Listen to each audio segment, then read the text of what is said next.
everyone, welcome to the third and final part of my 2013-2014 Serie A season review. My name is Vito Doria and I am a writer for Forza Italian Football. I will be talking about the teams that had managed to survive the relegation battle in Serie A this season and the three teams who were unfortunate to go down to Serie B. First, I will be starting off with Cagliari. They have had their share of off-field issues, and that is largely because of President Massimo Cellino. He has bought English club Leeds United, and now he is willing to sell the Sardinian club. Cagliari looks set to be bought by American investors, and they have an interest in building a new stadium for Cagliari. On the field, Captain Daniele Conti became Cagliari's most capped player in the Serie A. He has played 315 games for the Sardinian club, and he bet the record of the great striker Luigi Riva, who was on 312. The most impressive performer on the field was the young fullback Nicola Murro, who was under 20 years old, but he played regularly for the Sardinian club. Cagliari's attack was not too impressive, but forwards Victor Ibarbo and Mauricio Pinilla have been caught up by Colombia and Chile respectively for the World Cup. Cagliari also had some issues regarding their goalkeepers. Marco Agazzi did not sign a new contract and he was frozen out of the team. He was eventually moved on to Chievo in January this year. Spanish goalkeeper Antonio Adan played a couple of games for the Sardinians, but he could not maintain a spot and he ended up going to Real Betis. Vlada Avramov played some top games, but he too could not sustain a regular spot. And the young goalkeeper Silvestri managed to play some good games near the end of the season.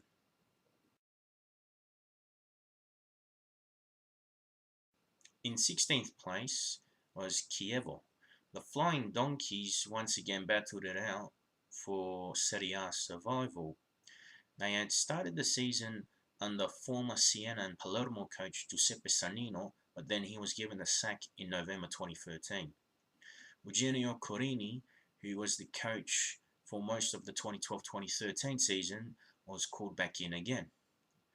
He helped Chievo survive relegation again, but Chievo do not play the sparkling attacking football that they did in the early to mid-2000s under the likes of Luigi Del Neri and Giuseppe Pillon. They play a rather conservative style these days, which is not pleasing on the eye. But credit must be given to Corini, who manages to get the best out of a mediocre roster. Sergio Pellissier is not the talisman he once was, but Alberto Poloski was in good goal scoring form for Chievo, scoring about 13 goals. For next season though, Chievo have managed to hold on to Carini, who's actually signed the contract until 2017.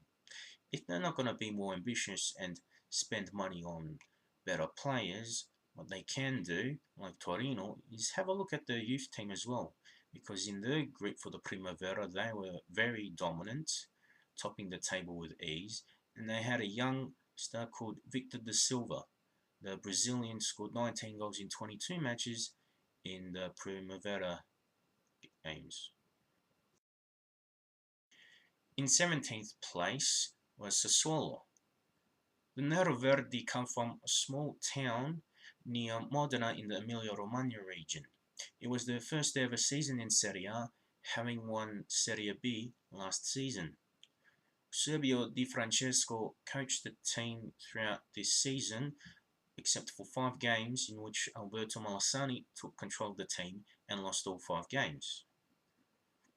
Di Francesco had a disappointing spell at Lecce in 2011-2012, but this season he was able to bring his ideas to the team and they played an attacking game.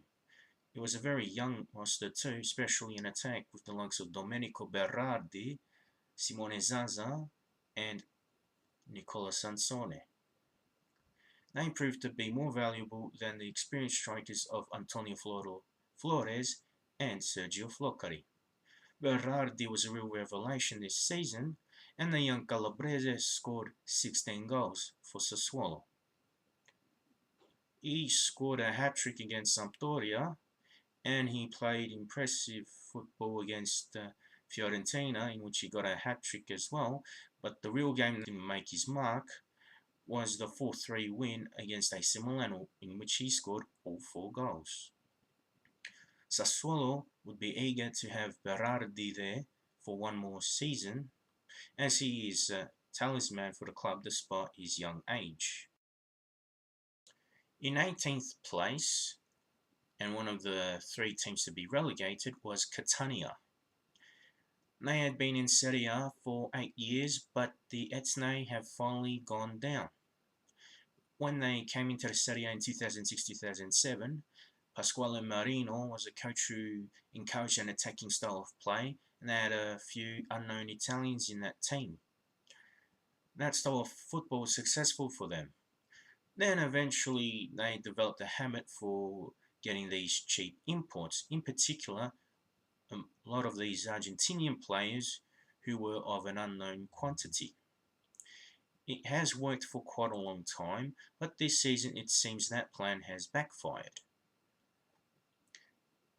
One of the main reasons that they failed was because they played a conservative style of football.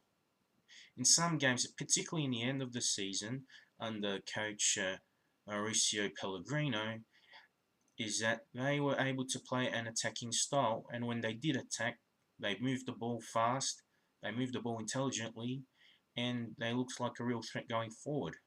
Goes to show you that sometimes, particularly in Italy, that if you play too conservatively, it will backfire on you. Francesco Lodi came back in the second half of the season after a poor spell at Genoa, but the playmaker could not weave the same magic as he had done in previous seasons. From now on, Catania should probably consider avoiding these foreign imports and try and focus on youth.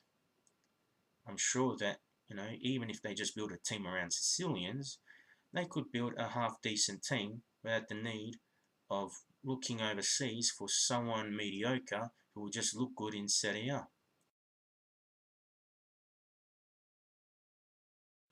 In second last place were Bologna. The Felsinei struggled on the field this season, mostly because in the second half of the season they had to deal with the departure of Alessandro Diamanti. He was sold to Chinese club Guangzhou Evergrande. Not only did Bologna miss a leader, but they also missed a creative spark in attack. Stefano Pioli was sacked as Bologna coach and replaced by Davide Ballardini. Ballardini has a reputation for being a specialist in helping teams survive relegation, but he could not do it this time. Without Diamanti, the team looked very uninspired in attack.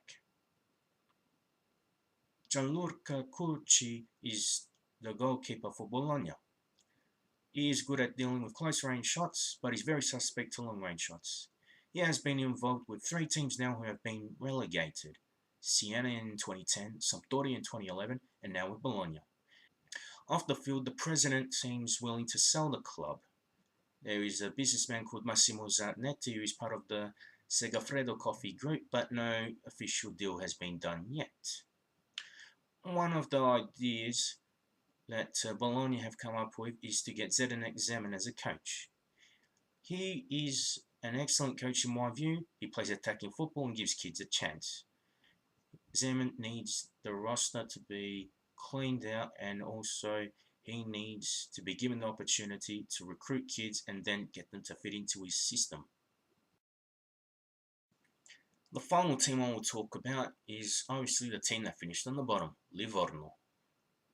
They too came back from Serie B this season, and they made it through the playoffs.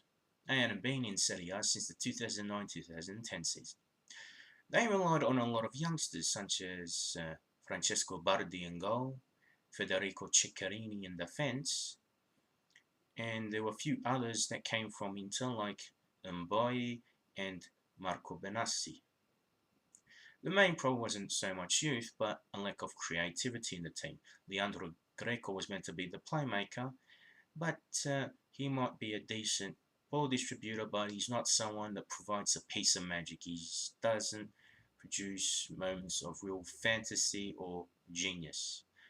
Livorno had the strikers, as the likes of Paulinho, Innocent Emagara, and Lucas Lagarde were good strikers, especially the Brazilian, who managed to score 15 goals this season. Ishak Belfodil was brought into the club, but he failed to score.